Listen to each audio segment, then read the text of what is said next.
They found him curled around the baby in the freezing rain. Then the baby cried.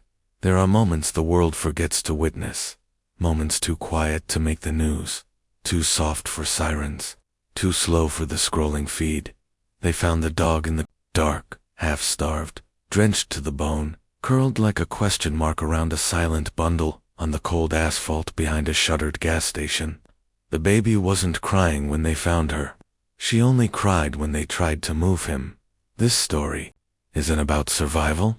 It's about what we choose to hold when the world lets go. It's about a dog who refused to move, and the baby who trusted him more than anyone else. This story will break you, and then rebuild you, one quiet moment at a time. Like, share, and tell us where in the world are you watching from today. Section 1. Curled in the rain. The first time I saw him, I didn't believe he was real. There was too much rain, too much wind, too much silence in the back lot behind the old gas station, where the ground turned to slurry and the world seemed to have stopped breathing. His fur was matted into clumps, like someone had tried to shave him months ago and gave up halfway. He didn't lift his head, didn't bark, didn't even flinch when the flashlight beam fell across his spine. It was the baby that made the scene impossible to ignore. A pale pink bundle, half in something that looked like a mechanic's jacket. Tiny fingers curled at the edge of the sleeve.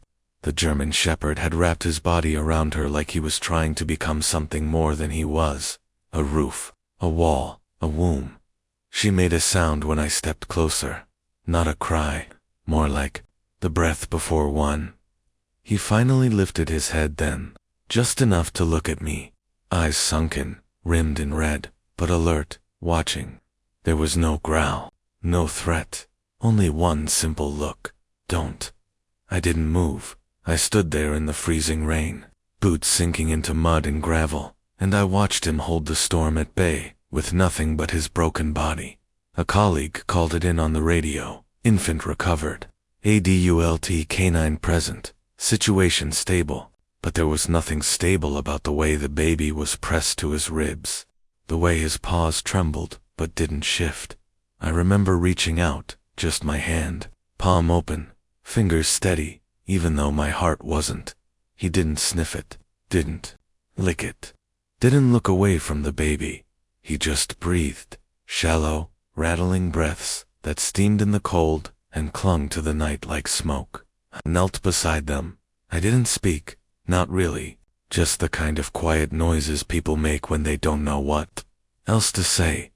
Half syllables, exhales, and finally, carefully, I brushed the wet edge of the jacket aside and placed 2 fingers on the baby's wrist, warm to warm. She wasn't crying anymore, not even making noise, but she was burning with fever. The kind of heat that doesn't come from the cold, the kind that comes from infection, from waiting too long, from being out here with only a dog's body between you and death. He let me lift her dot, only then. Only when my arms came in low, like I'd seen Sir Chandraskew handlers do, quiet, reverent. The moment she left his side, she cried, and God, he whimpered, a sound so low and thin I thought it was the wind. But it wasn't, it was him. The sound a dog makes when you take away the only thing that gave his pain a reason. I wrapped the baby in a thermal blanket, called it in again. Infant responsive, elevated temperature. German Shepherd, unknown injuries. Transporting both. They told me I didn't have to bring the dog, that animal control would handle it, that I had enough to worry about. But I didn't answer. I just opened the back of the van and stood there, door wide, engine running. He looked at me once, then stepped inside without a sound. And as we drove through the freezing dark, the baby's cry fell into silence again. The kind of silence you remember. The kind that starts a story you don't know how to end. The shelter wasn't warm. It wasn't cruel. But it wasn't gentle either. Just one of those in-between places where broken things end up waiting to be sorted, stitched, or silently forgotten. I sat across from the veterinary intake desk, the baby wrapped tight against my chest, her head resting beneath my chin. The jacket she'd been found in, that oil-stained thing that smelled like ash and old machines, was folded on my lap. No name tag, no wallet, no clue. The German Shepherd lay on the linoleum a few feet away, just under the red nitrogen monoxide. Beyond this point sign, the irony lost on no one. He hadn't moved much since I lifted her. He followed me into the van, yes, but something in him folded after that. Like he'd completed the only mission that made sense, and now the rest of the world could do what it wanted. I asked the tech if he had a name. She blinked at me like I'd spoken another language. He doesn't have a chip, she finally said, fingers still hovering over the keyboard. No tag, either. Just a torn collar. Leather looks homemade. I looked down. He still wore it. Barely. A strip of dried leather. Too loose now from weight loss, hanging crooked against his fur like a forgotten promise. They tried to take him to triage.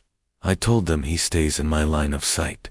I don't remember saying it loud, but the way they paused told me something in my voice didn't leave much room for argument. He was too thin. You don't get that thin on the streets in just a few days. Not with a body that size. One of his ears was half missing. Scar tissue ran in ridges beneath the grime of rain and old blood. And his right front leg, the way he limped slightly when he rose to follow, told me more than the vet notes ever would. He'd been carrying something, someone too long, too far, and I kept wondering why he hadn't just left her. Why didn't he walk away when she started crying? Why didn't he run when the cold turned his breath into knives? Some animals run when they hurt, but not him. He curled tighter. The vet came back with her report. Slow bleeding in one ear. Early signs of infection in both hind paws. Cracked teeth. Dehydration. Minor rib bruising. Nothing life-threatening. Just the kind of list you build when you've stopped mattering to anyone but yourself. He stayed still the whole time she spoke, his eyes on the baby, who hadn't made a sound since we walked in. She slept like she had. In the van, fevered, yes, but peaceful. As if his closeness had taught her that quiet could be safe. "Do you want to put in a hold?" the intake girl asked. I looked at her. Hold. If no one claims him in 72 hours, he'll go into adoption review. But with his age, condition. She didn't finish. Didn't have to. There's always a line between the dogs that get second chances and the ones who don't. He wasn't aggressive. Not a bark, not a bite, but he was too quiet. Too broken in ways that shelters rarely fix. "I'll put the hold in," I said, but my voice came out quieter than I meant. She nodded, clicking at her screen. "Then, do you want to name him, or just leave it blank for now?" I looked at him. He wasn't looking at me. His eyes stayed locked on the bundle in my arms. Even now. Even after everything. I thought about giving him something simple. Something dignified. Like Rex, or Major. Something German Shepherds are supposed to be called. But the only word that came to mind was one I hadn't said aloud in years. "Jonah," I whispered. The girl typed it in. I didn't tell her why. Didn't tell her it was my brother's name. Didn't tell her that the last time I'd seen Jonah, he was barely more than a boy. Curled around something smaller than himself. A box of kittens we found in the barn, years before. Everything fell apart. He never let go of things that needed him. Neither did this dog. That night, I didn't sleep. The baby was admitted to observation at the children's wing of the county hospital.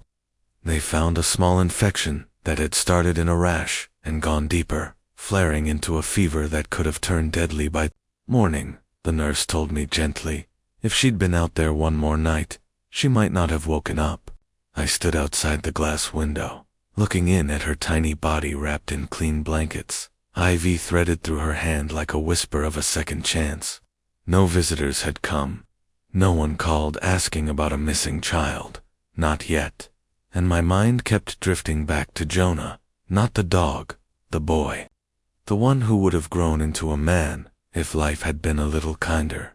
If addiction hadn't crept in like a quiet fire, if I hadn't let go when he needed me most. Grief doesn't move in a straight line. Sometimes it curls, loops, finds new names to wear. That's what I thought when I stepped out into the parking lot again. The wind curling around my collar like cold breath. And there he was, Jonah, the dog, sitting just beyond the glass doors of the shelter's side entrance. They told me he was asleep in the kennel, but someone must have let him out. Or he found his way. His eyes met mine. He didn't move, didn't wag his tail. Just sat there like he'd been waiting. I sat beside him, didn't speak. The concrete was cold, but I stayed. The stars were out, the first clear sky in days, and the light from the hospital windows behind us turned his fur into pale steel. I didn't reach for him, didn't need to. After a while, he shifted, just a little, just enough to let his shoulder brush mine. Not a lean, not a collapse, just presence, quiet, constant presence. And I realized then that this wasn't the beginning of his story. This was the middle. Whatever he'd run from, whoever he'd lost, it left him hollowed, not hardened. And in that moment, beside him in the cold, I understood something I hadn't let myself feel in years. Sometimes, when everything is broken, you don't rebuild, you hold. You hold whatever's left, even if it's just breath, even if it's just a baby in the rain. The next morning broke without warning. No golden light, no birdsong, just a pale sky hung low with fog, and the kind of air that makes your lungs ache a little on the inhale. I sat in the borrowed truck outside the shelter gates, the heater humming low, the thermos in my hands untouched. The baby was stable, still in the hospital. Still no name, no next of kin, but breathing easier now, and Jonah, the dog, not the memory, was waiting again. They brought him out, wrapped in a towel. He didn't fight the leash, didn't tug against the tech's hand. Just walked forward, like he'd already chosen where he needed to go, like he'd always known I'd be here. The tech looked at me for longer than she needed to.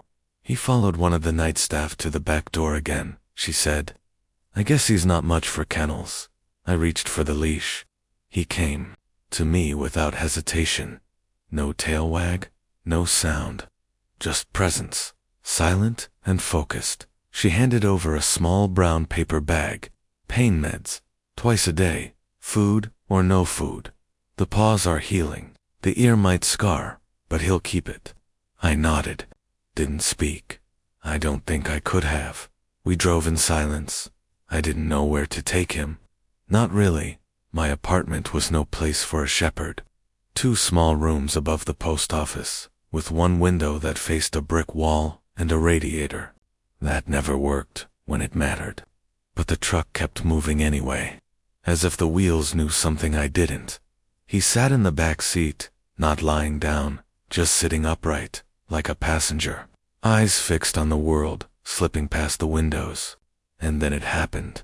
A block before the turnoff for Main Street, his body shifted. Not suddenly, just enough to notice.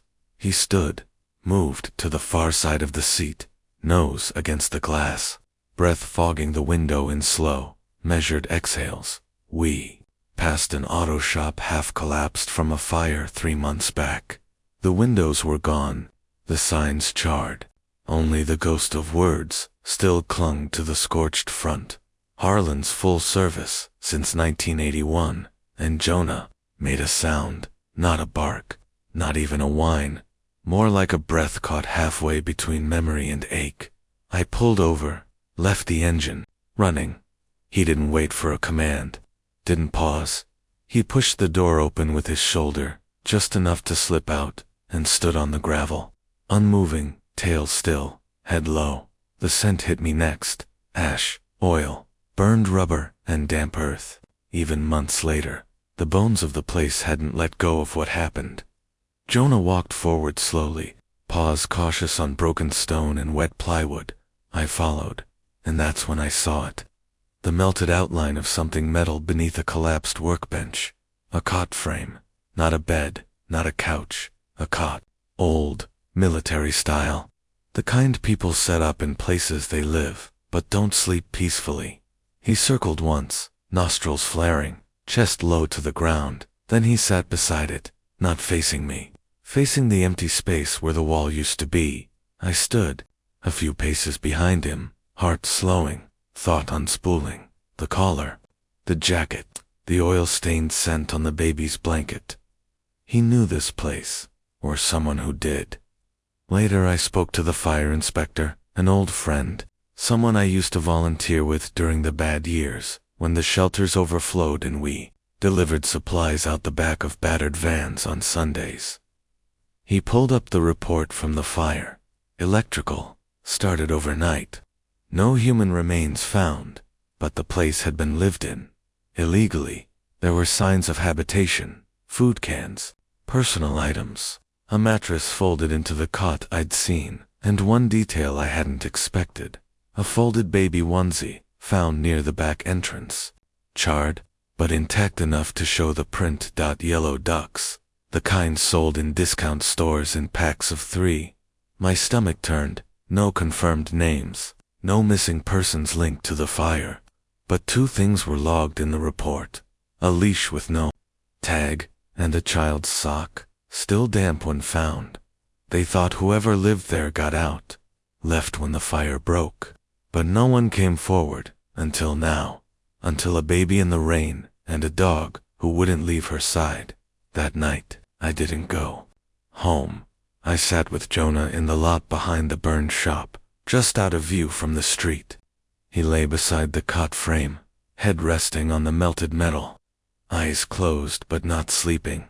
I watched the sky go from fog to mist, to clear again, the stars folding open one by one like breath returning to lungs. There are things animals remember, that humans forget. Smells, voices, the sound of a crib squeaking in the dark.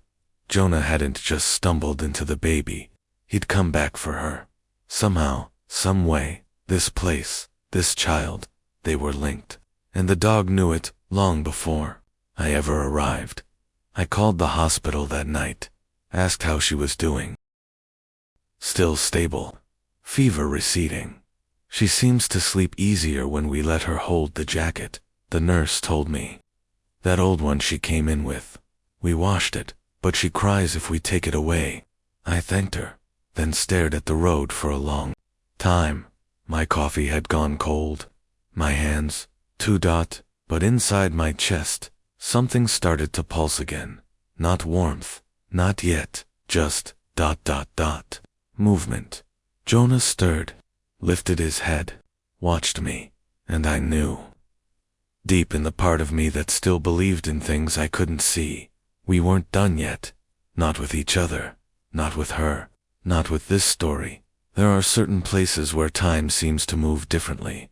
Hospital rooms are like that. Too bright in the day, too quiet at night. You start to lose track of hours, then minutes, then even the difference between thinking and remembering. It was the 3rd day since the rescue. The baby was stronger, now no longer fevered, but not yet alert. Her eyes would drift open only briefly, dark and wide, as if searching through fog for something that had already slipped away. Still, no one had come, no phone call, no name offered, no missing child alert from counties nearby. I asked every nurse. They all gave me the same answer. We're still waiting. By the 4th sunrise, the doctor said she could be discharged soon, if social services cleared it. I remember standing outside her room, watching through the glass again. Same blanket, same hospital crib, same tiny frame curled on her side, with one arm still wrapped around the jacket she was found in. The only thing they'd let her keep. And I kept thinking, she doesn't know why she's alone. She only knows what she lost. I called the shelter, asked if I could bring Jonah to the hospital grounds, not inside, just nearby, just enough. They paused, but didn't say no. It was early afternoon when we returned. The truck was quiet, the heater low. Jonah sat in the back seat again, more still than most statues. His eyes didn't track the cars, the trees, or the people passing by. But when we turned onto the hospital loop, he moved. Not much, just leaned slightly forward, nose toward the glass, ears upright, the good one twitching once. He knew. I parked in the far lot, where the visitors rarely came, just beyond the edge of the pediatric wing's courtyard. He stepped out, without command. Paws landing soft against the damp concrete. There was a small patch of grass near the side door, a bench, a cluster of wind-blown leaves caught in the corner, circling lazily, as if the world hadn't quite decided to move on. I waited there with him, no leash now, just silence between us, and the faint hum of machines from somewhere inside. The nurse brought her out gently, wrapped in the same blanket, eyes half open. She gets fussy during these walks, the nurse warned. Cries sometimes. We think she misses something. I didn't answer, just stood, and Jonah. He didn't move, didn't lunge, didn't whine, didn't even blink. The nurse carried the baby closer, unsure. A few feet away, she stopped. Then, something small happened, something you might miss if you weren't watching for it. The baby's hand, still hidden in the blanket, started to twitch, not flailing, not distressed, just reaching, slow, instinctive, toward the air, toward the sound of nothing, toward him. Jonah stepped forward. One pace. Paused, then lowered himself chest to earth, eyes level with hers, and she saw him. God, she saw him. Her whole body shifted, almost imperceptibly. Her breath caught, not crying, not fear, just a stillness I hadn't seen since the rain. The nurse froze. She knows him, she whispered, and I nodded, but didn't say what I was thinking. He knew her first. They gave us 10 minutes, hospital policy limited. Contact, no physical interaction, unless cleared. So we sat, inches apart. Jonah didn't inch closer, didn't force a moment, just stayed in place, tail brushing the ground once, twice, then still. The baby stared, wide, eyed, unblinking, tiny fingers clutching her blanket like it still held some part of him. I don't think the nurses understood. They watched the way you might watch something mildly interesting. A moment of quiet between two unlikely creatures. But I saw something else, something unspoken, an enormous recognition, not just familiarity, not habit, something deeper. I remember once, when I was a child, waking in the middle of the night during a thunderstorm. The windows rattled, my body shook, and through the dark, I saw my brother sitting at the foot of my bed, silent. He didn't say a word, didn't move, just watched the door, like if anything tried to come through, it would have to go through him first. That's what this looked like. The baby stared, and Jonah held still, like a sentinel in a world that had forgotten what it was protecting. The nurse leaned down once, adjusted the blanket on the baby's chest.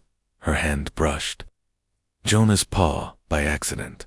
He flinched barely, then stilled again. There was no growl, no recoil, just a holding, as if he could unlearn fear long enough to stay beside her. And that's when I knew I couldn't let them be separated again. Social services came later that day. A young woman with too much paperwork and too little time. She introduced herself with a soft voice and the tired eyes of someone who'd seen too many endings. "We're doing our best," she said, "but if no guardian steps forward, she'll be placed in emergency foster care until a longer-term option is found." I nodded slowly. "And the dog?" I asked. She looked surprised. "The dog? They came in together," I said. She smiled, gently, the kind of smile people wear when they're used to dismissing sentiment. "Yes, but the system doesn't treat them as a pair. She's a ward of the state now. He's just ... a stray." I didn't respond, not at first, because what do you say when someone turns your whole heart into a line on a form? That night, I drove Jonah back to the lot behind the burned garage. I didn't know where else to go. He stepped out of the truck and walked to the cot again, lay down, and for the first time since I'd met him, I heard him sigh, a real one, the kind that lets go. Just a little. I sat near him, back against the wall, jacket zipped up to my chin, the cold beginning to settle in the bones. Somewhere in that silence, I whispered, "She reached for you. You know that, right?" He didn't move, but his eyes stayed open, watching the dark. Some bonds don't start with lightning. They begin with stillness, with waiting, with a hand that doesn't reach to pet, and a dog that doesn't beg to be touched. Just two beings breathing beside one another until the silence becomes something else, something sacred. 2 days passed before they let me bring Jonah inside, not into the hospital itself.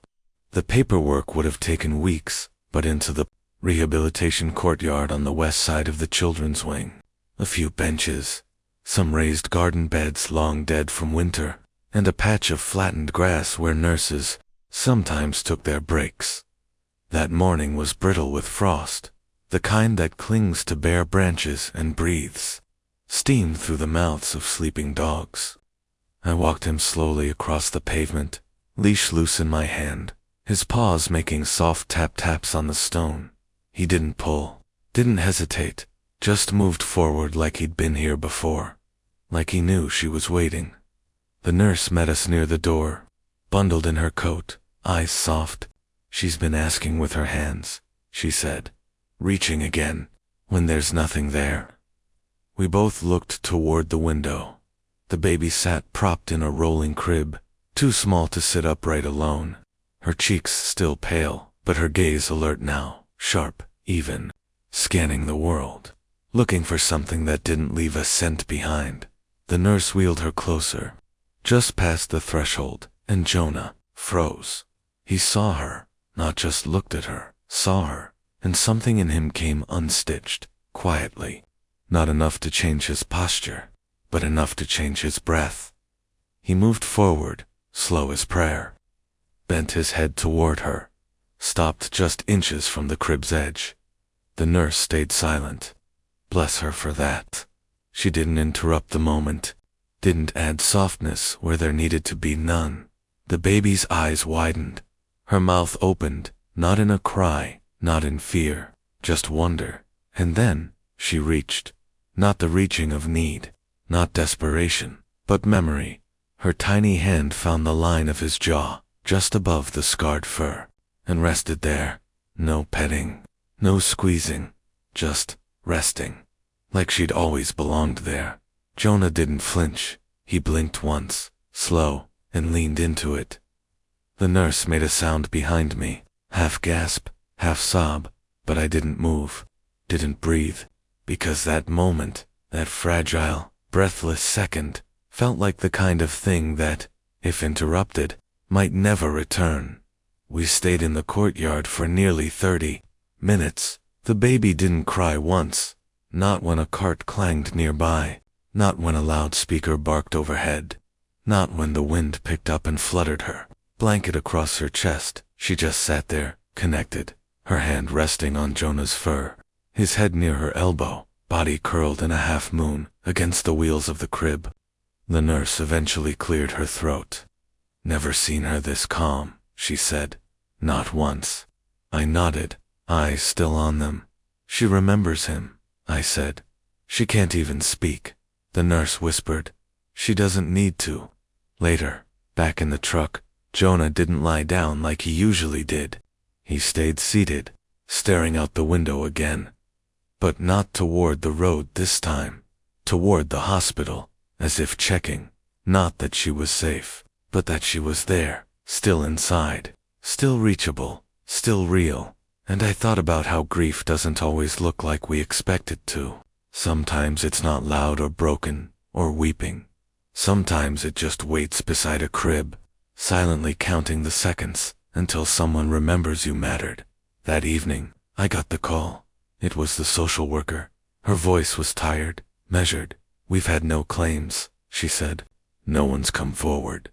No missing child reports that match." I felt the silence between her words before she said them. "She'll be moved to temporary care tomorrow.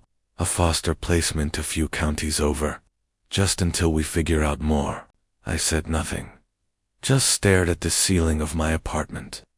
The peeling paint in the corner. The water stain above the radiator that never stopped hissing. There's no legal pathway to place the dog with her, she added gently. They're not related. There's no documentation. I know, I whispered, but I didn't believe it. That night, I sat on the floor beside Jonah. He'd taken to lying near the front door, as if waiting for someone to knock. Maybe her, maybe someone else. He wasn't restless, just steady. Still, I placed the jacket between us, the one that had wrapped her in the rain. He sniffed it once, then pressed his paw to it, and stayed that way. For hours. By morning, I'd made a decision. I didn't know what it meant yet. Didn't know if it would matter, but I drove Jonah to the hospital again. Waited in the parking lot, watched the windows. Waited for the moment I knew she'd be wheeled out. Because even if no one tells you these things, your body starts to know them. The rhythm, the pattern, and then there she was. Wrapped in a new blanket this time. Different pattern. Strange, how that hurt. But her eyes were still searching, still reaching. I opened the door. Jonah jumped out without waiting. We crossed the lot slowly. The social worker saw us. She stepped between the nurse and me, not aggressive, just cautious. I told you, she doesn't sleep without him, I said. She cries every time he leaves. That's not how this works. It should be. Behind her, the baby made a soft sound, not quite a cry. More like the beginning of grief. Jonah stepped forward. The social worker hesitated, but then the baby reached again, hand extended, palm open, searching the air, and Jonah sat beside her stroller, lowered his head, and waited. Her fingers found him again, just as they had the first time, and the social worker. She didn't speak, didn't move, just stared, like maybe the paperwork had never prepared her for this. I don't know what changed. Maybe it was the way the nurse watched with tears in her throat. Maybe it was the way Jonah didn't move a muscle when the baby touched his muzzle again. But something shifted. We'll hold off on the transfer, the social worker finally said. For now, until we review. I nodded once, didn't smile, didn't celebrate, just stood, still beside them, because it wasn't over. But it was something you don't always notice. The moment things begin to change, not when it happens slowly, not when it comes in the form of presence instead of movement, of stillness instead of sound. Sometimes, healing looks like this: a dog who doesn't leave the room, a baby who sleeps without crying, and a man who starts to believe that silence can be safe. They allowed her to be discharged 2 days later. No next of kin had come. No foster family had been approved. No one willing to take in a child with no name, no history, no answers, except me. It wasn't official, not yet. I wasn't her guardian. I didn't have custody, but I had space. I had the truck. And somehow, I had Jonah. So I signed the forms. I was allowed to. Held the rest in shaking hands. And carried her home, in the jacket she refused to part with. Her fingers curled tightly around the soft, stained fabric, like it was still his fur. The apartment was too small. That much was obvious the moment. We stepped inside 2 rooms, a cracked window, a heater that groaned more than it warmed. But Jonah didn't hesitate. He padded across the floor, and settled by the door, placing himself directly between her and the outside world. He didn't bark, didn't pace, didn't explore. He just stayed, like a sentry who'd chosen his post, not out of training, but instinct. The baby lay in a borrowed bassinet beside the couch, second-hand, sturdy, a little scuffed from years of use, but still, whole, like the rest of us. She didn't cry. Not once. Not when the heater clanked. Not when the city sounds bled through the thin walls. Not even when I accidentally dropped a mug in the sink. She just watched Jonah, eyes wide, silent, focused, as if memorizing the shape of him and Jonah. He breathed, steady, low, present, I didn't sleep that first night. I sat up on the edge of the couch, feet on the floor, arms resting on my knees. The baby stirred once, whimpered.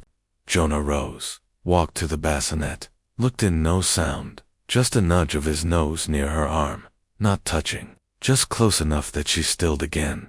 Then he returned to the door and lay down. I don't know how he knew she needed watching, or how she knew he was watching, but somehow they had become each other's weather, one shifting with the breath of the other, and I was just the one holding the walls together while they rebuilt something between them. In the mornings, I made formula with hands that still trembled, not from fear, not from trauma, but from because every time I turned around, Jonah was there, not begging, not looking for food or affection, just waiting, watching her, watching me. And I wondered if maybe he wasn't just protecting her. Maybe he was waiting to see if I would protect her too. Maybe this wasn't just her test. Maybe it was mine. There's a picture I took that second morning. I didn't mean to. I hadn't taken photos in years, not since my brother's funeral, when someone handed me his phone and told me I should keep it charged, just in case anyone called. But I had the phone in my hand, and the light was soft, early, golden, quiet. The baby was lying on the floor beside a blanket I'd folded over twice to make it thick enough for her back. Jonah was beside her. His paw didn't touch her, but her fingers had found his fur again, and that was it. That was the picture. Not smiling, not posed, just her hand on his side, like she was remembering him. In real time, I started noticing things, little things. Jonah wouldn't eat until she had, no matter what time, no matter how hungry he seemed. His eyes would stay on her bottle, his body still until she finished. Only then would he move to his bowl, and when she cried, not fussed, not whimpered, but cried, he would rise. Every time, not to bark, not to alert me, just to be there, beside her, near the crib, breathing with her, and sometimes I watched her cry stop as soon as she saw him. No touch, no noise, just presence. Like he was the thread pulling her back from the edge. 3 nights in, I sat on the floor with Jonah after she'd finally fallen asleep. The apartment was dark except for the lamp near the heater, casting long shadows across the walls. I leaned back against the door. He sat beside me, not touching, not quite. His ribs rose and fell in slow rhythm. His ear, the torn one, twitched once, then settled. And in that moment, I said something I hadn't said aloud in years. I'm sorry. I don't even know who I was saying it to. To Jonah, to the baby, to my brother, long gone, to the version of myself that had left someone behind. But it came out anyway, a whisper into the dimness, a breath I hadn't realized I'd been holding, and, Jonah. He turned his head, looked at me, eyes steady, not questioning, not forgiving, just seeing. And for the first time in a long time, I felt seen.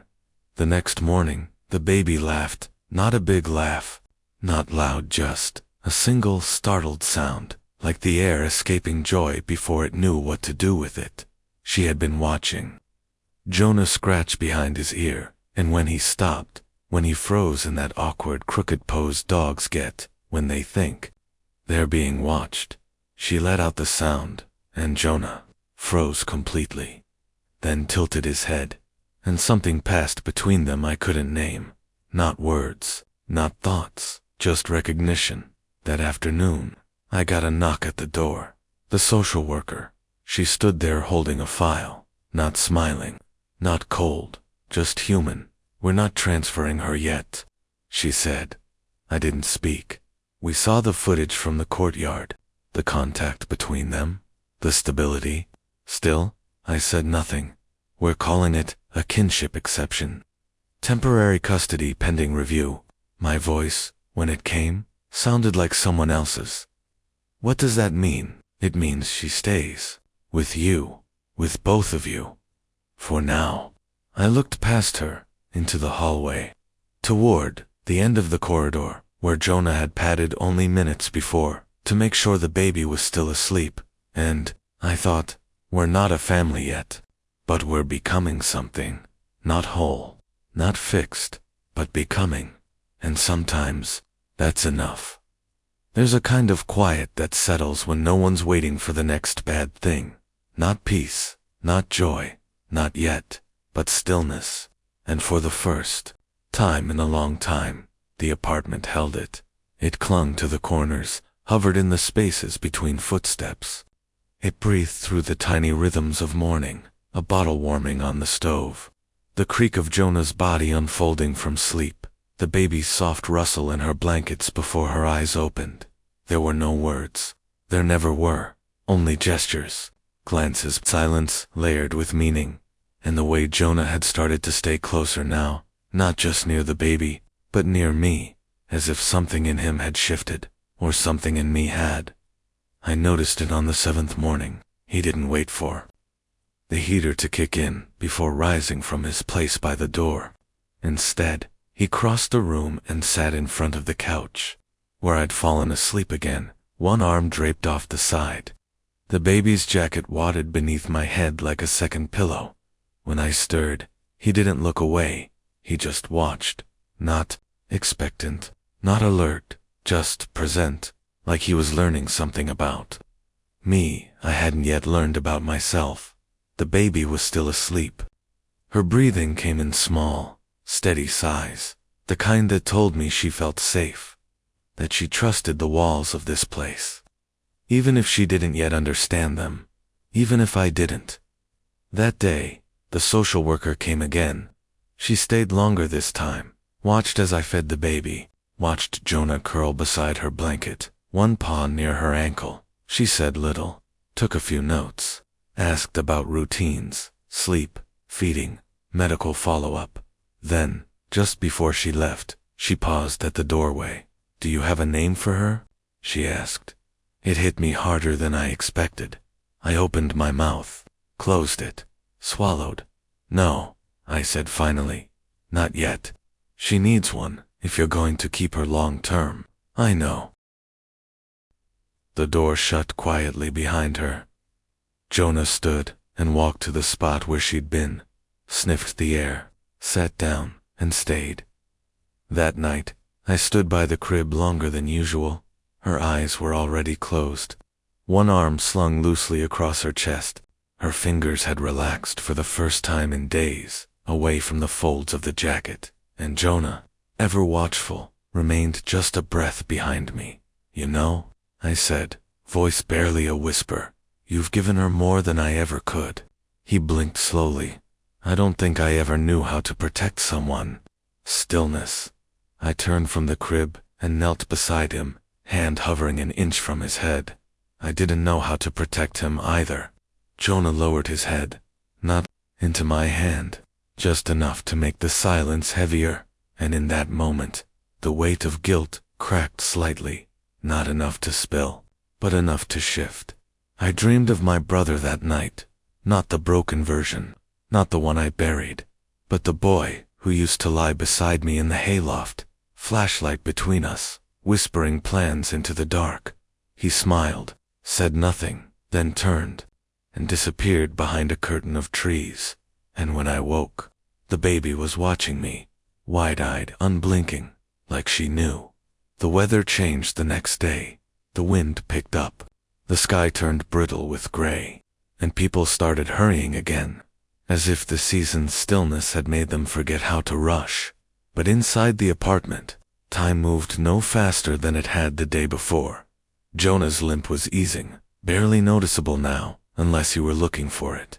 The cracked pads on his feet had begun to heal, and the raw skin beneath his ear no longer bled. When he shook his head, but the real change wasn't in his body. It was in the way he lingered, not just near the baby, but near me, in the kitchen. He stood just behind my chair. When I sat at the window, he lay beside it. He no longer flinched when I reached for him. Not every time. I tried a new word with him that afternoon. It wasn't a command, just a name. Jonah. He looked up, not sharply, not alert, just present. I said it again, softer. Jonah. He walked to me, stood near, didn't sit, just stood, letting the sound of his name settle into the air between us. And I realized then that it wasn't just his name I'd given, it was my brother's too. Maybe that was why I'd avoided saying it until now, not because I didn't believe in the dog, but because I hadn't yet forgiven the name. The baby crawled that evening, not far, just from the edge of the rug to Jonah's side. No announcement, no prompting. I'd placed her on her stomach for tummy time, looked away for a moment, and when I turned back, she was pressing her hand against his side, her tiny body curved around his, in that same half-moon shape I remembered from the night they were found. Jonah didn't react, didn't stir. He just let her stay. And for the first time, I saw what everyone else had missed. She didn't just remember him. She anchored to him, and he, somehow, had come back for her, that night. I opened the box, the one with my brother's things, buried in the back of the closet. Taped shut, never touched. Inside were photographs, worn clothes, a cassette tape with no label, and a picture I'd forgotten. 2 boys on the porch of a farmhouse, one holding a kitten, the other holding the leash of a German shepherd. The dog's name had been Scout. My brother had cried for days when he died. I remember him whispering, "They're better than we are. Dogs don't leave you." In the photograph, Scout was sitting, just like Jonah did now. Still, loyal, worn at the edges, but whole where it mattered. And something in me began to soften, the hard shell of memory, the fear of naming, the ache of having failed someone who trusted me.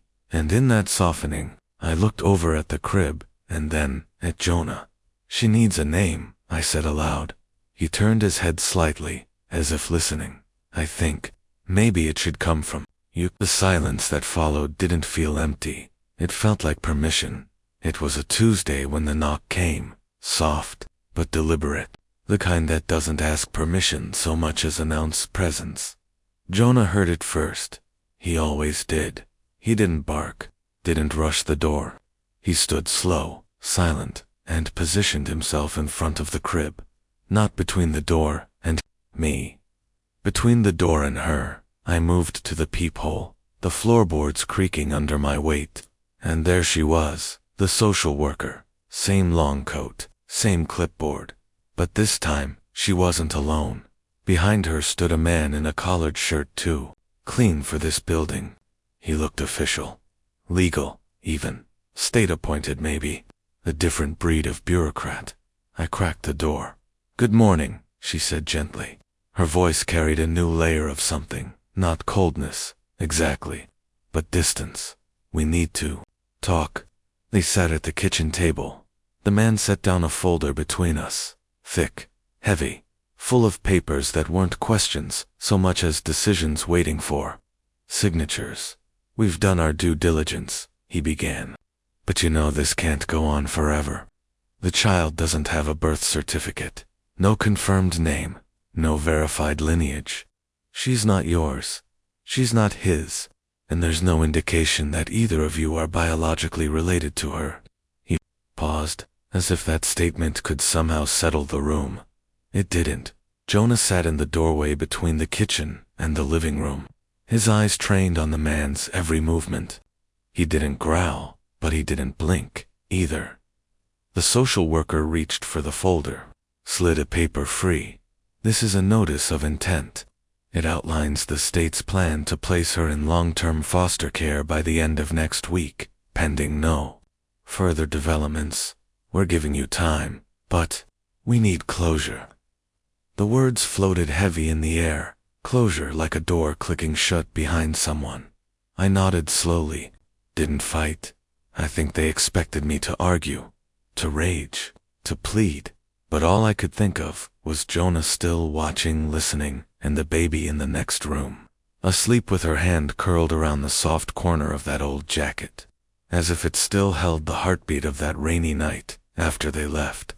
I found the paper still on the table, a thin sheet, unassuming, the kind of thing that could change everything without ever raising its voice. Jonah padded into the room, sat beside the chair. I looked down at him. They're going to take her. His gaze didn't falter. I turned the paper over. Blank on the back, but the front held all the weight. She's not mine, I whispered, and I don't know how to prove she's yours. I expected silence. What I didn't expect was what came next. Jonah rose, walked to the door, sat, and then, as if remembering something, he looked at me, eyes wide, focused, not pleading, inviting. He nudged the door once, and I understood. We drove for hours. No plan, no map, just instinct. I watched the road curve through rusted fields and leafless trees, past trailers with sagging porches and gas stations too small for Google Maps. Jonah sat upright the whole time. No fidgeting, no whining, just waiting. Somewhere around the second county line, he stirred, lifted his nose, sniffed the air. His body leaned forward, not sharply, not urgently, but with knowing. I slowed the truck. What is it? He pawed once, at the glass, not scratching, just a signal, so I turned down the gravel road. He was watching. Dust kicked up behind us. The tires crunched over old stones, and then we saw it. What was left of the garage. Not the first one. Another, smaller, even, more ruined. The roof had collapsed in on one side. The windows were covered in plywood. But there, in the dirt beside the loading bay, was something that made my throat close. A pair of plastic toys, sun-bleached, half-buried, a rattle, a bottle with no top. Jonah stepped out of the truck without waiting. He walked across the yard slowly, nose to the ground, then up, toward the siding, toward a door, long rusted shut. And there, nailed into the wood, crooked but legible, was a name. Cass. That was all. No last name, no address, no explanation, just Cass. Jonah sat beneath it and looked back at me. I took a photo. Not because I thought it would matter legally, but because I knew it mattered to him, to her, to us. A piece of a life lost in ash and silence. A name that wasn't a name, but a possibility. Back in the truck, I opened my phone, typed into every missing persons database I could find. Female, infant, found with dog. I didn't expect much, but hope doesn't need certainty. It just needs room. We got back after dark. The baby had stirred in her carrier only once, long enough to press her hand against Jonah's side as he lay beside her on the seat. When I placed her back in the crib, she opened her eyes, looked at him, and I whispered, "Cass." She didn't react. Of course she didn't. But the word lingered, soft, possible, real. Jonah rested his head on the edge of the crib, and I thought, that's her name. Not because we found it on the wall, but because it had always belonged to her. The next morning, the paper was still on the table.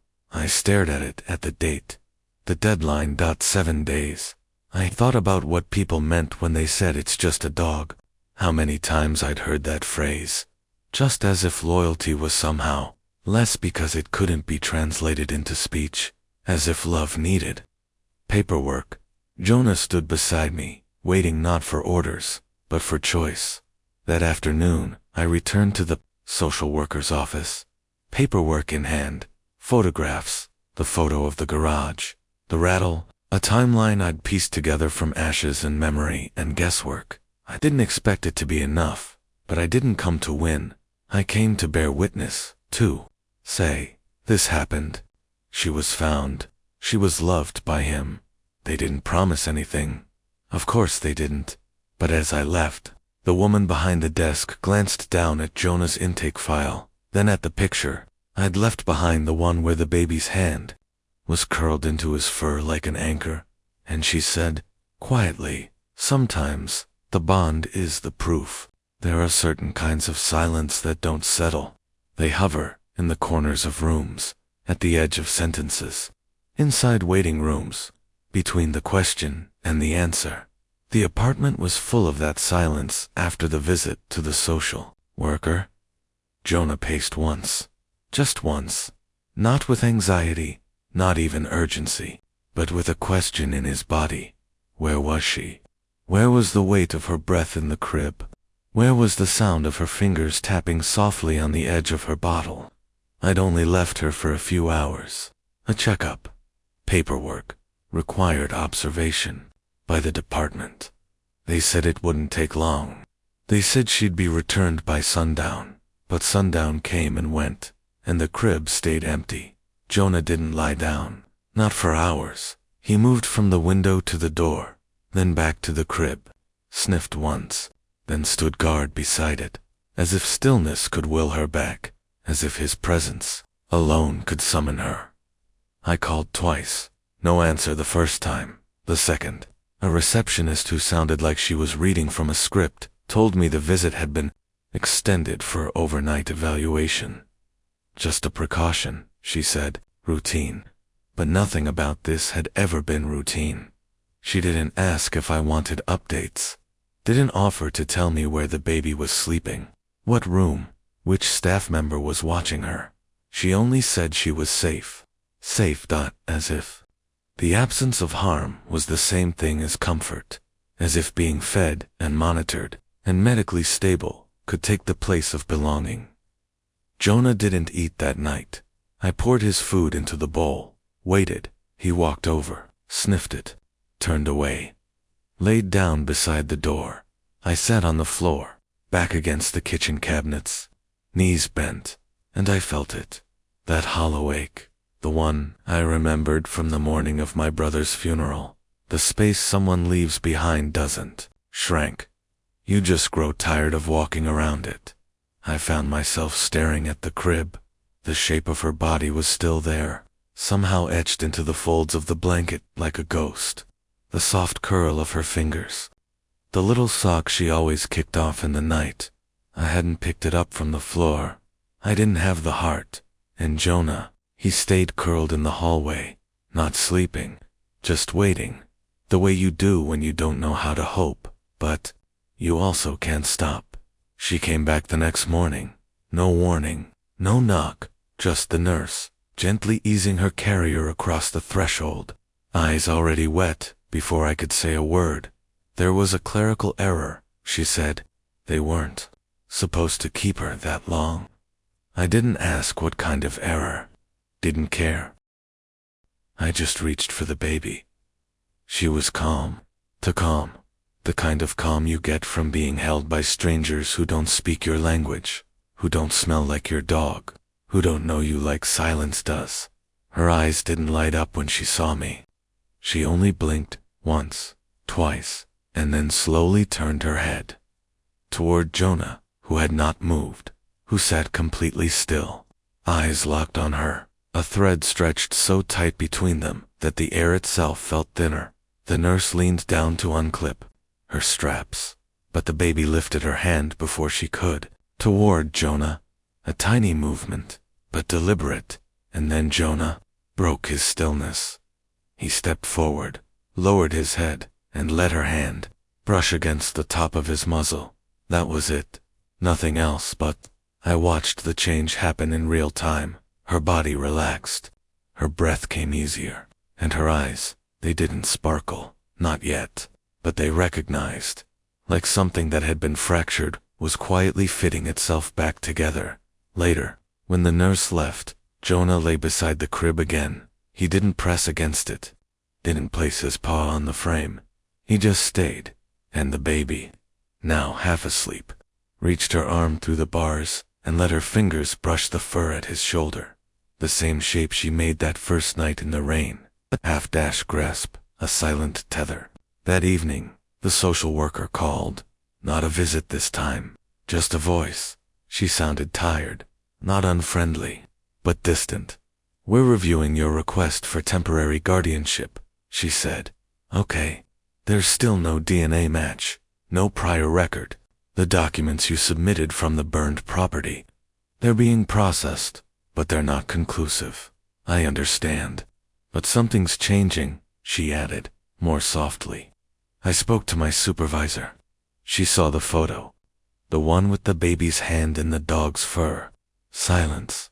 she said. Sometimes. That's enough. I didn't respond right away. I was watching. Jonah, he was watching the baby. She had fallen asleep, gripping his ear, not tugging, not playing, just holding, gently, like it was the only part of the world. She trusted not to vanish in the night. I spent the next morning drafting a letter to no one in particular, not to a judge, not to a system, just to someone, somewhere, who might one day want to know how a baby with no name survived a night in the rain, how a dog with torn ears and frostbitten paws stayed when no one else did, how sometimes family isn't a bloodline or a birthright, it's a choice, a staying, a presence. I printed the letter, folded it into the folder with the photos and the timeline and the vet documents. And one more thing, a printout of her new name, Cass, no middle, no last, not yet, but hers. Not because it was on paper, because it was given, with love and memory and hope, because Jonah had carried it with him long before I ever arrived. That night, I sat by the window. The city breathed below. The radiator hissed. The world felt fragile, like it could tilt at any second. But the crib was full, and the crib was still, and Jonah was asleep beneath it, his breathing deep, even dot, and for the first time in weeks, I felt something I couldn't name, not peace, not certainty, but maybe, just maybe, belonging. There's a moment between the closing of a door and the realization that no one's coming back through it. A pause, a breath, a stillness that doesn't belong to time, but to absence. I'd lived in that space once, when my brother didn't come home, when the phone call came, when the air left the room, but the walls stayed. And now, I felt it again, but in reverse, because this time, no one had left. Not yet, not completely, but the world outside was pulling, quietly, systematically, like a tide that didn't care what it took with it. 3 days had passed since they returned Cass to me, and with each hour, she seemed to grow more awake. She reached for things, tracked sounds, pressed her forehead into Jonah's side, and stayed there like it was a place she'd never left. And Jonah, he had changed to Dot. Not all at once, not outwardly, but in the rhythm of him, the weight of his presence. He no longer sat directly in front of the door. He slept near her crib, not with one ear on the hallway, but both eyes closed. He trusted now, not just the walls, not just the pattern of bottle and blanket and bedtime, but me. The letter arrived that afternoon, folded in a nondescript envelope, stamped with the name of a courthouse. I'd never been inside. No return address, just a seal, just wait. I stared at it for a long time, didn't open it, not yet. Instead, I placed it on the table and walked to the window, where the light came in low and slanted, casting long familiar shadows across the floor. Cass was asleep. Jonah lay beside her, one paw curled, ears relaxed, and I whispered to the room, "They'll decide soon." That night, I walked Jonah to the lot behind the garage, the one from weeks ago, the place where his body had first relaxed, where the metal cot still leaned against the wall like a grave marker. No one had the words to inscribe. He sniffed the ground once, circled, and lay down beside it, like before, like always. I sat on the cold cement and let the silence wrap around us. "I don't know if they'll let me keep her," I said. He didn't respond, didn't even lift his head, but something in the air between us answered. Anyway, not in words, in memory, in presence, because the truth is, Jonah had already made his decision. He'd made it the night he didn't leave her in the rain. The moment he stayed, even when it hurt, and now it was my turn. Back at the apartment, I opened the envelope. Inside, a single-page letter typed, formal, legal. It didn't say yes. It didn't say no. It said pending guardianship approved for continued review. It said conditional extension granted. It said you're not hers yet, but you might be. And somehow, that felt heavier than a no. Because now the burden of proof wasn't just about paperwork. It was about time, about being watched, about showing the world what she already knew, that this dog, this baby, and this man who didn't know how to be a father were already something they couldn't measure. I started waking up earlier, making a routine.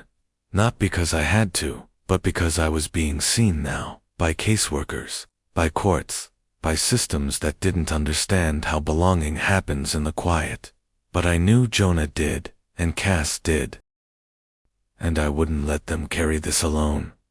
There was a new woman assigned to our case. Not cold, not warm, just direct. She came by on a Thursday, took pictures of the apartment, wrote things in a notebook. Then she turned to Jonah. "Does he bark?" she asked. "No." "Is he trained?" "Not really." "Then why keep him around with a child?" I opened my mouth, paused, looked over at Cass, who was sitting in the patch of light near the window, holding one of Jonah's ears in her hand, like it was spun from something softer than fur. And I said, "Because when she cries, he's the only one she reaches for." The woman didn't write that part down, but she didn't argue either. She stood for a while, watching the two of them. Jonah met her eyes once, didn't move, didn't flinch, just held her gaze, then looked away, and somehow, that felt like a line being drawn in the sand. That night, it snowed, not much, just enough to hush the city, to muffle the horns, to turn the sky low and heavy. I stood at the window, watching the flakes drift through the orange light of the street lamp. Cass slept. Jonah breathed steady, and in the hush, I said aloud, "Just to the room, just to the air." I never knew how to protect someone. Not my brother, not myself, and now. But Jonah stirred, not fully awake. He stood, stretched, walked across the room, and pressed his head into my knee, and stayed there, just stayed, like he had in the parking lot, like he had beside the cot, like he had when the baby cried in the cold. He stayed. I bent down, rested my forehead against his. The silence between us wasn't empty. It was earned, and I realized then that staying isn't passive. It's not what you do when you can't move forward. It's what you do when you choose not to leave, even when you could, even when the world tells you that you don't belong, even when it doesn't make sense.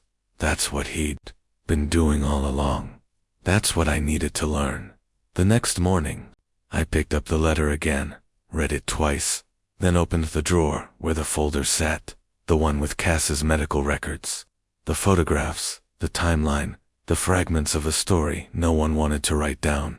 And I added one more page, a new photo, taken just hours before Cass asleep on Jonah's back, her fingers curled into his fur-like roots, his eyes closed, breathing even.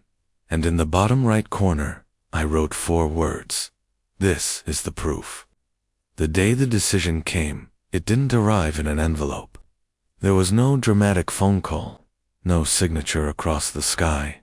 It came in the form of a voice message, a gentle tone, just under a minute long.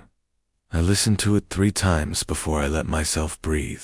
Final review has been completed. Extension approved and recommended for permanent guardianship. You'll be receiving documents for long-term placement. The caseworker will follow up directly. The words blurred somewhere in the middle, not from shock, but from relief, so quiet, it felt like grief untangling itself. I didn't smile, didn't shout. I just sat there in the stillness of the kitchen and listened to Jonah's breathing. From across the room, even from where I was, I could hear it, that steady rise and fall, that presence that never asked for anything, but gave everything back. Cass was asleep. The morning light had caught the edge of her blanket, making it glow. One sock on, one off, the usual. And Jonah, he was curled just beside the crib, not guarding, not waiting, just there. That word had changed in meaning since I'd met him there. Used to be a direction, a location, a placeholder for somewhere else.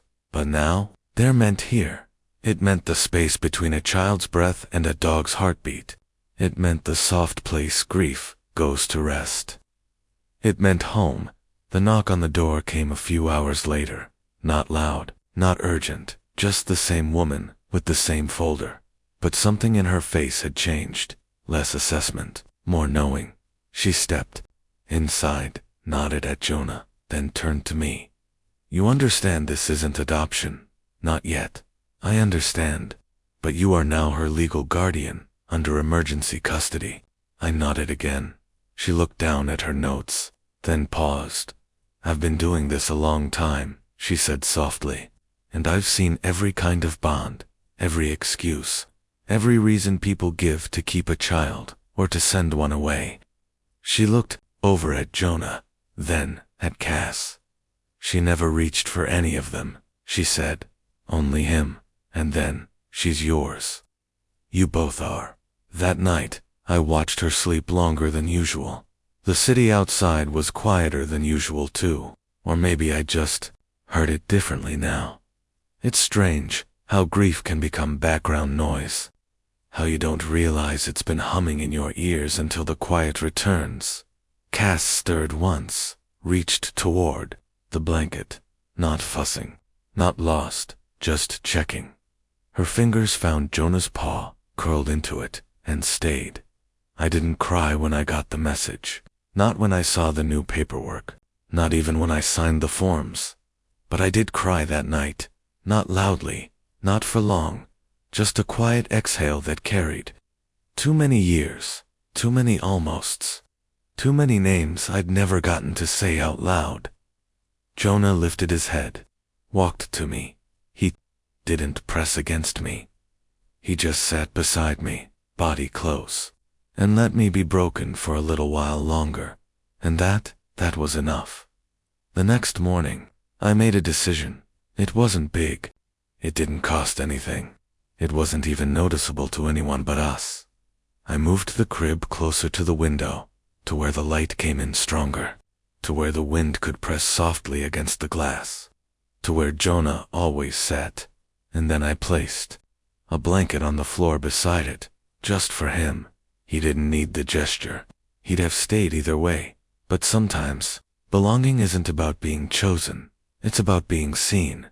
Later that week, we went to the park, the one just a few blocks away. Not big, not popular, mostly gravel, a swing set, and a few benches with peeling paint. Cass was bundled in 3 layers, arms like tiny marshmallows. She sat in the stroller, with her eyes half-lidded against the brightness of the sky. Jonah walked beside us. No leash, no command, just rhythm. People glanced at us. Some smiled, some turned away. No one said much, until a boy, maybe 6, maybe 7, came running across the grass, his jacket flapping behind him like a cape. He stopped short in front of Jonah. "Is he nice?" he asked. I nodded. The boy reached out, cautious. Jonah stood still, let the boy touch the edge of his fur. "He looks like he knows stuff," the boy whispered. I smiled. "He does." That night, I found Cass sitting upright in the crib. She wasn't crying, wasn't calling. She was reaching again, toward Jonah, toward the space where he always slept. But he wasn't there. Not yet. I'd been giving him space lately, letting him sleep near the radiator when he wanted warmth. But this was different. She was looking for him, not just physically, but like a compass, like a child who had known fear and remembered safety only by the sound of breathing.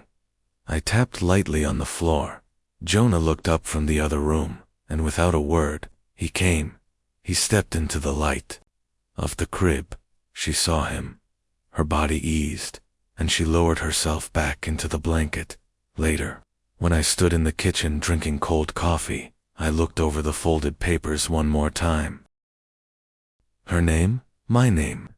Jonah's listed under companion animal retained. I thought about that word, retained, held, kept, chosen, but none of it was strong enough to describe what he was, what he'd become, and what I'd never been able to say until now. The next morning, I wrote one final thing on a note card. Small, neat. I placed it under the photo I'd taped to the fridge, the one of Cass sleeping on Jonah's back, and the words were simple. You saved her. I'm just learning how to follow. Some stories don't end the way others do. There is no final chord, no applause, no voice rising in triumph. There is only a soft breath, a small gesture, a room filled with morning light. That's how it ended, and how it began. Cass was asleep, her body tucked into a curve of blankets. One hand curled around the ear of a stuffed bear that had replaced the old jacket sometime last week, but she still kept it close. The jacket, even though it no longer fit her, even though it had been cleaned 3 times and smelled more like detergent now than ash. Jonah slept beside the crib. His chin rested on his paws.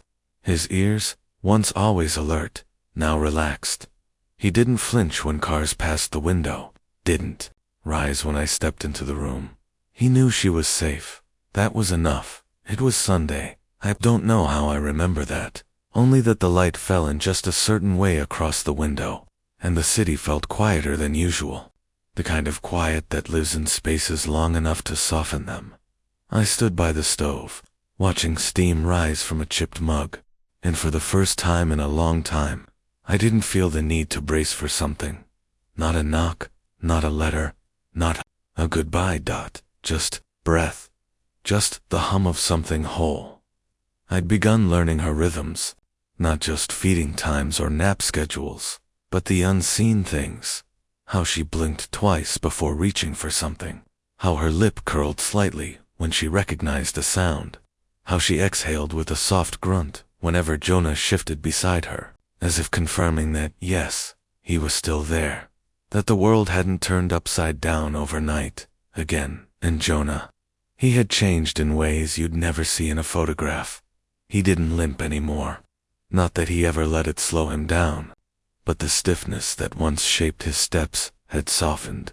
His scarred ear no longer twitched at every unfamiliar noise, and something in his eyes, the part that used to carry the weight of waiting, had quieted, not disappeared, but settled, like an old story that finally found a place to rest. Sometimes, in the evenings, I caught them together like that. Cass on her blanket, Jonah curled beside her, their breaths syncing, the unspoken ritual of 2 beings who had once lost everything and found each other. And in those moments, I'd think about the first time I saw them in the rain, how still he was, how she didn't cry until he was taken away, how their bond had formed not through play or language, but through survival and trust. There were still follow-up calls, still home visits, still signatures and case numbers and questions that didn't quite fit the shape of what we'd become, but none of them felt like threats anymore.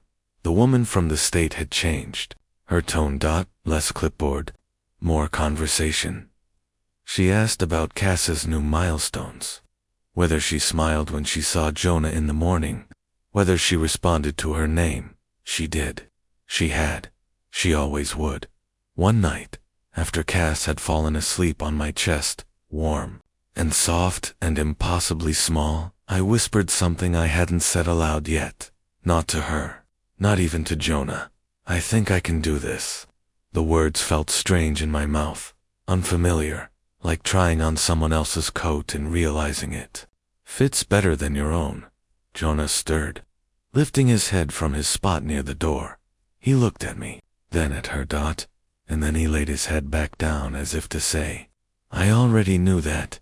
We stopped using the crib. 2 weeks later, Cass had started crawling further, pulling herself upright.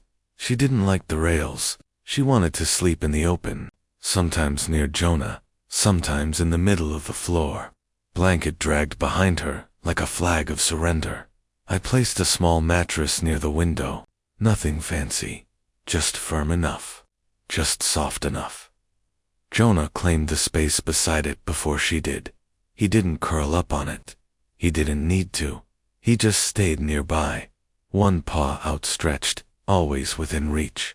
Some nights I'd find them like that, Cass asleep on her side, face pressed into a worn blanket, and Jonah beside her, eyes half open, watching nothing in particular, just watching. The way only a soul who has lost something knows how to watch, as if to say, I'm still here. You're still here. We're still breathing. We took our first trip to the river this week, not far, just the edge of town, where the woods open up and the world feels like it can breathe a little wider. I brought a blanket. Cass brought her bear. Jonah brought only himself, which, as always, was more than enough. She sat near the edge of the grass, kicking her feet at the breeze. Jonah lay behind her. Every time she shifted, he adjusted. When she tipped too far forward, he moved closer, not to catch her, just to be there, a barrier, a presence, a promise. I don't know how long we stayed. Time moves differently in places like that, but I remember the way she leaned against his shoulder when she got tired, the way he didn't move even when the ants started crawling through the grass, the way the sun settled on both of them, a kind of soft blessing I didn't think people like us ever got to keep. And I thought, this is the ending I never thought we'd earn, not perfect, not neat, not wrapped in ribbons and court orders, and happily ever afters, but whole, in the way broken things can be whole when they're held gently enough. That night, she didn't cry at bedtime. She crawled to her blanket, pulled it around herself, and reached one small arm toward Jonah. He stepped forward, settled in. She touched his shoulder once, and then fell asleep. No sound, no fight, just breath. I sat in the chair by the window, watched them both, listened to the radiator hiss and the city breathe and the quiet hum of a life that no longer waited to fall apart. And I whispered, thank you. Not to anyone in particular, just to the room, to the night, to the dog who had stayed, to the child who had trusted, to the silence that had carried us here. I closed my eyes before the light changed, before the sun came up, before the next knock or visit or page needing my name, because for now, everything that mattered was in the room, breathing, sleeping, safe. And when I opened them again, nothing had moved, except Jonah. He'd shifted closer and laid his head beside hers. Just 2 breaths, side by side, soft, steady, real, like the kind of ending that doesn't need to be explained, just remembered.